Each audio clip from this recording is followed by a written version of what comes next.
ચોરસમાંથી પટ્ટીઓ બનાવવાની છે. આપણો પ્રશ્ન છે 24 સેન્ટીમીટરના ચોરસ પુઠ્ઠામાંથી 3 સેન્ટીમીટર પહોળાઈ અને 6 સેન્ટીમીટર લંબાઈની કેટલી પટ્ટી બનશે? તો આવો પ્રશ્ન સોલ્વ કરવા માટે આપણે ઇમેજિનેશન પાવરનો કામ કરશું. ઇમેજિનેશન સારું એવું હોય તો આ પ્રશ્ન એકદમ ઓછા ટાઈમમાં જ આપણો સોલ્વ થઈ જાય. તો 24 સેન્ટીમીટરનું ચોરસ છે, આપણે 24 સેન્ટીમીટરનું એક ચોરસ દોરી દઈએ. ચોરસ છે તો તેની બધી જ બાજુઓ જે છે 24 સેન્ટીમીટર 24 સેન્ટીમીટર 24 સેન્ટીમીટર હશે. હવે તમે જુઓ તો 3 સેન્ટીમીટર પહોળાઈ અને 6 સેન્ટીમીટર લંબાઈની વાત છે. તો અહીંયા પહોળાઈ આ બાજુ લઈએ અને લંબાઈ ઊભી લઈએ તો આ બાજુ પહોળાઈની વાત છે. પહોળાઈ કેટલી છે?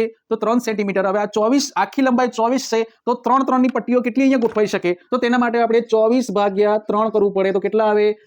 8 તરી 24. તો 8 આવે. 8 જેટલી પટ્ટીઓ બને. તો આપણે અહીંયા દોરી દઈએ 1 2 3 4 5 6 7 અને આ બાજુ વાળી 8. આટલી 8 પટ્ટીઓ તો બનવાની જ છે. હવે અહીંયા લંબાઈની વાત કરીએ તો અહીંયા 6 સેન્ટીમીટર લંબાઈ છે.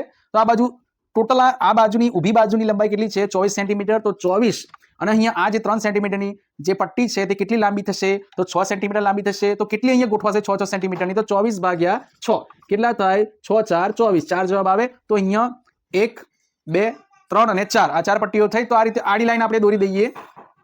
હવે જુઓ આ એક પટ્ટી, બે પટ્ટી, પછી 3 પટ્ટી, 4 પટ્ટી, 5 પટ્ટી, 6 પટ્ટી, 7 પટ્ટી અને આ બાજુ વાળી 8 પટ્ટી. તે રીતે આ બીજી અહીંયા 6 સેન્ટીમીટર લંબાઈની બીજી આ રીતે પટ્ટીઓ આવે. તેટલી જ 8 પટ્ટીઓ આવે. તે રીતે અહીંયા બીજી 8 પટ્ટીઓ આવવાની છે. તે જ રીતે નીચે પણ 8 પટ્ટીઓ આવવાની છે. તો આપણા 4 ભાગ પડ્યા 8 8 અને 8 અને 8 8 જેટલી પટ્ટીઓની. તો 8 પટ્ટીઓ કેટલી વાર ગોઠવાશે? 4 વાર ગોઠવાશે. તો 8 4 32. તો આપણો જવાબ આવી ગયો છે 32.